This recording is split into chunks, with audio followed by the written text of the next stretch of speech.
जब कभी भी भाग्य भाव का स्वामी भाग्येश लाभ में चला जाए तो अपने को इतना तो ये हो जाता है कि लाभ देगा जरूर। अब ये लाभ की श्रेणियां क्या होती है वो अलग बात है।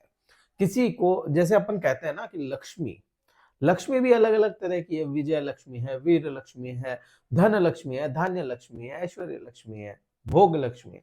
अलग अलग तरह की लक्ष्मियां हैं, अलग अलग तरह के लाभ है। किसी को धन का लाभ है, किसी को तन का लाभ है, किसी को स्वास्थ्य का लाभ है, किसी को हिम्मत का, किसी को शक्ति का, किसी को पत्नी से लाभ है, किसी को पुत्रों से लाभ है, किसी को पुत्री से लाभ है। तो लाभ की भी अलग अलग श्रेणियां बांटी गई है। अब भाग्य भाव का स्वामी जब आपके लाभ भाव में जाएगा तो वह हर तरफ से लाभ लेकर के आएगा।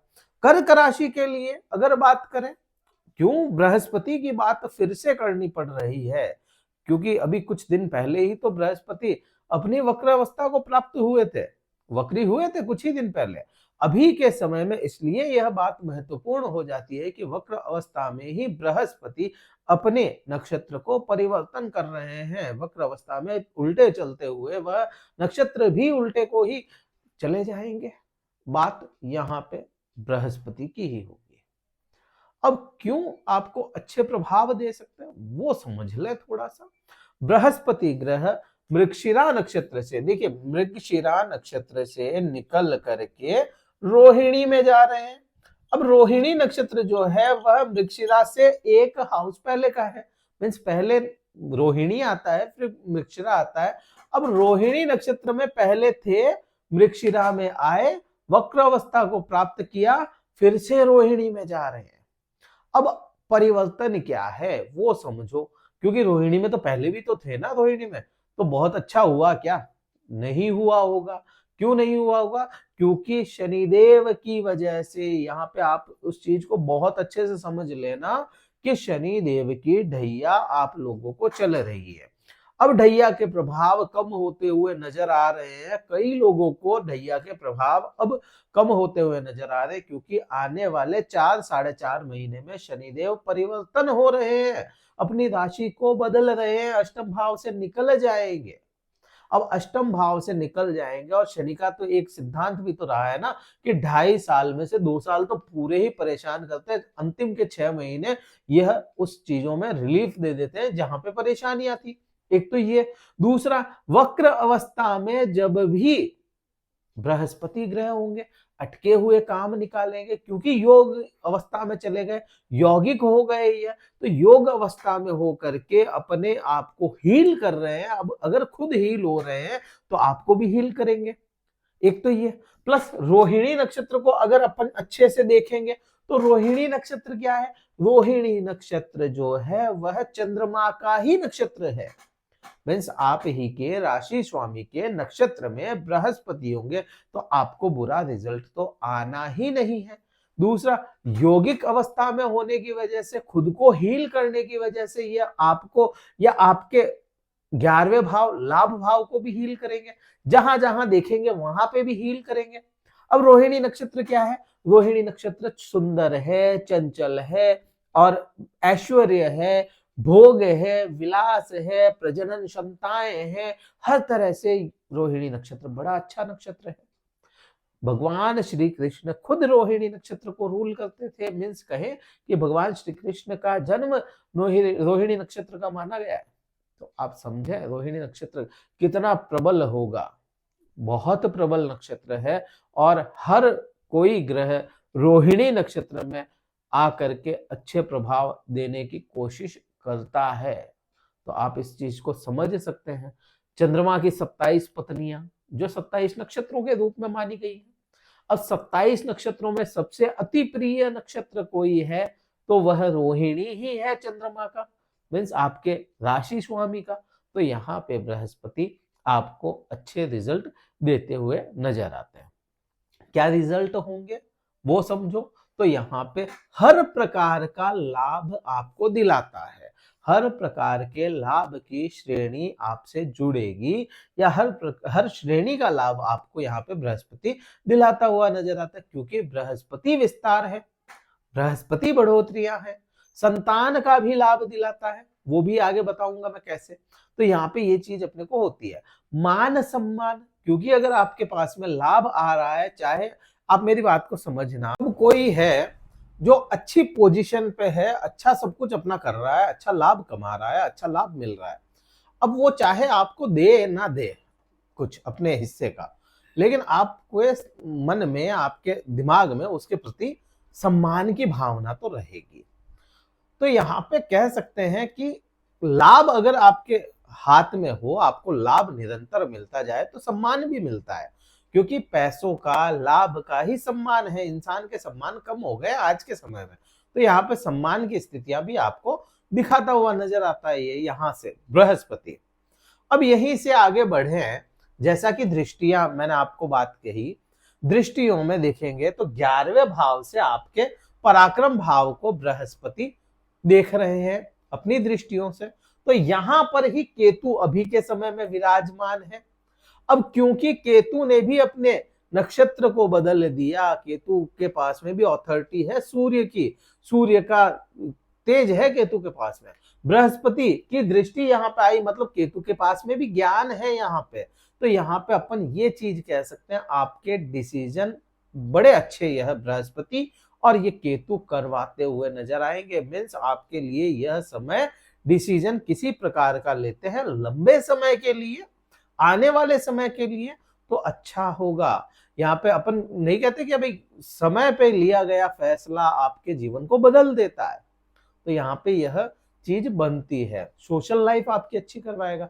जो सोशल लाइफ से आप आपके पूरे नेटवर्क से कट गए थे, आप सोशल लाइफ जी नहीं पा रहे थे, अपने रिश्तेदारों का कह लो, सोसाइटी का कह लो, आसपास के लोगों का कह लो, तो उसमें अगर समस्या थी ना आपको, तो वो भी खत्म, मैं कम का नहीं कह रहा, मैं खत्म की ही बात कर रहा हूँ, तो वो बिल्कुल खत्म सी हो जाएगी। आपको सोशल प्राणी बना देगा ये बृहस्पति यहाँ पे आपको। तो बिल्कुल, क्योंकि सोशल लाइफ का भी यहाँ पे कारक बृहस्पति ही होता है, वृद्धि करवा रहा है। यहाँ पे आपकी प्रेजेंटेशन में बड़ा सुधार यहाँ पे देखने को मिलेगा। जो आप अपने आप को कैसे प्रेजेंट कर रहे थे, आज कैसे प्रेजेंट कर रहे हैं और कल कैसे प्रेजेंट करोगे, बिल्कुल परिवर्तन लेकर के आएगा ये बृहस्पति। और 28 नवंबर को ये परिवर्तन हो रहा है, अपने आप में बड़ा अच्छा आप ये परिवर्तन देखोगे। तो यहाँ पे ये चीज भी होती है। शनि ढैया चल रही है, उसका मैंने पहले ही आपको क्लियर कर दिया कि शनि ढैया, शनिदेव मार्गी हो गए हैं, आपको मार्ग पे ले आए हैं और यह प्रभाव अब बदल जाएंगे शनिदेव के भी। शनि ढैया कमजोर पड़ रही है, तो यहाँ पे ये चीज हो गई। अब यहाँ पे देखो कि भाई सातवीं दृष्टि आपके चली गई यहाँ पे पंचम भाव पे। पांचवा भाव क्या है? प्रेम संबंध है। तो जब प्रेम संबंधों का, मैंने क्या कहा, लेविश लाइफ को भी दर्शाता है रोहिणी नक्षत्र, ऐश्वर्य को दर्शाता है ना, प्रेम संबंधों को भी रोहिणी नक्षत्र ही दर्शाता है, प्रजनन क्षमताओं को रोहिणी नक्षत्र दर्शाता है। तो यहाँ पे आप प्रेम संबंधों के भाव पे खुद बृहस्पति जैसा शुभ ग्रह भाग्य से खुद देख रहा है, तो प्रेम संबंधों में जिनके समस्या थी वह तो खत्म हो ही जाएगी या कम हो ही जाएगी। जो लोग प्रेम संबंध थे ही नहीं किसी के, तो वो प्रेम संबंध भी बन सकते हैं इस समय। तो यहाँ पे वो चीज भी बन जाती है। प्लस यहाँ से कोई पति पत्नी है आपस में, किसी दूसरी जगह की नहीं, पति पत्नी का आपस में प्रेम बन जाए यहाँ पे, तो वो भी बनती है। प्रजनन क्षमता रोहिणी नक्षत्र के पास में, बृहस्पति जो खुद कारक है संतान देने का, बृहस्पति जो खुद कारक है वृद्धियां देने का, तो संतान का सुख भी देता है। यहाँ पे संतान उत्पत्ति के योग भी बनाता है ये। तो कर्क राशि वाले जातकों के संतान होने के भी बड़े योग यहाँ पे दर्शा रहा है ये। तो अपने को यहाँ से भी कोई समस्या नहीं। ज्ञान का कारक खुद बृहस्पति खुद यहीं पे देख रहा है, बृहस्पति खुद भी तो यहीं पे देख रहा है। अब ऐसा देखो, बृहस्पति यहाँ देख रहा है, रोहिणी है, रोहिणी भी तो ज्ञान ही है, तो यहाँ पे ज्ञान भी दे रहा है। इससे पहले यही भाव में आपको समस्याएं भी देखने को मिली होगी। क्यों? क्योंकि शनि देव की 10वीं दृष्टि यहाँ पे थी, राहु की, आपके भाग्य में राहु है, राहु की 9वीं दृष्टि यहाँ पे थी। तो यहाँ पे जब खुद बृहस्पति प्रबल हो गया, एक शुभ ग्रह प्रबल होकर के यहाँ पे देख रहा है, और शनिदेव वैसे भी अब थोड़े दैया में कमजोरी ला रहे हैं, तो वो प्रभाव बदल रहे हैं। हाँ, भ्रम की स्थितियां, बार बार भ्रमित करना, ये राहु का काम निरंतर चलता रहेगा जब तक यहाँ पे राहु बैठा है। इसको कहेंगे 18 मई के आसपास तक यहीं पे रहना है ऐसा। ठीक है, तो ये चीजें बनती है अपने लिए। तो कुल मिलाकर के अच्छे योग यहाँ से देखने को मिलते हैं। विद्यार्थियों के लिए बड़ा अच्छा है समय, आप शिक्षा ग्रहण करने में किसी प्रकार की कोई समस्या नहीं है। कुछ ऐसी स्थितियां बनती है जब पढ़ते जाओ पढ़ते जाओ पढ़ते जाओ, समझ कुछ नहीं आ रहा। अब का समय ऐसा होगा कि एक दो बार पढ़ा और समझ में आ गया, चीजें समझ रहे हैं, पहले रट रहे थे अब समझ रहे हैं चीजें। बड़ा परिवर्तन है यह और अच्छे प्रभाव आपको देता हुआ नजर आएगा। अब यहीं से आप देखो, अगर नौवीं दृष्टि बृहस्पति की, तो नौवीं दृष्टि आपके कहा चली गई, सप्तम भाव पे। व्यापार के लिए अच्छा हो गया ये, पति पत्नी के व्यवहार के लिए अच्छा हो गया ये, धर्म के लिए अच्छा हो गया, धार्मिक क्रियाकलापों के लिए अच्छा हो गया ये। तो यहाँ पे चीजें काफी हद तक बहुत बहुत अच्छी बन रही है। बृहस्पति और रोहिणी नक्षत्र का मेल करना यहाँ पे, और वक्र अवस्था में बृहस्पति जैसा ग्रह हमेशा अटके हुए कामों को सुधारता है। अटक गई कोई चीज तो यह उस चीज को झटका देकर के निकाल देता है, अटकी हुई चीजों को। तो कुल मिलाकर के बहुत अच्छे प्रभाव अपने को देखने को मिलते हैं। वीडियो में मैंने काफी कुछ आपको बताया। कौन से ग्रह में आपके, अच्छा यहाँ पे ये भी बता दूं, जिन लोगों के चार्ट में बृहस्पति रोहिणी नक्षत्र में है, जिन लोगों के चार्ट में हस्त नक्षत्र में है, जिनके चार्ट में श्रवण नक्षत्र में है बृहस्पति, उनके लिए ये समय बहुत अच्छा होगा ही होगा, उसमें कोई समस्या नहीं आनी है। तो यहाँ पे ये चीजें अपने को बहुत बहुत क्लियर हो जाती है। वीडियो कहीं अच्छा लगे लाइक कीजिएगा, शेयर कीजिएगा, सब्सक्राइब जरूर कीजिएगा, और शेयर करो, थोड़ा सा शेयर करो, ताकि ये वीडियो लोगों तक पहुंचे और आप हमें सपोर्ट करें।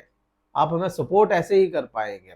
अब बात करते हैं कि भाई कुंडली विश्लेषण करवाना चाहते हैं, क्योंकि कुंडली में कई चीजें अलग हो जाती है।